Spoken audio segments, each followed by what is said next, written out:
আজকে এসেছি আমরা চন্দ্রচূড় মন্দিরে, ভীষণ জাগ্রত শিব ঠাকুরের মন্দির।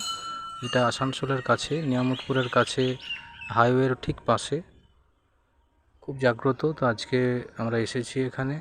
আমি এসেছি প্রণাম করতে, ভোলে বাবার দর্শন করতে। আপনারাও দেখুন, আসবেন নিশ্চয়ই এখানে এসে প্রণাম করে যাবেন। ভীষণ ভালো জায়গা।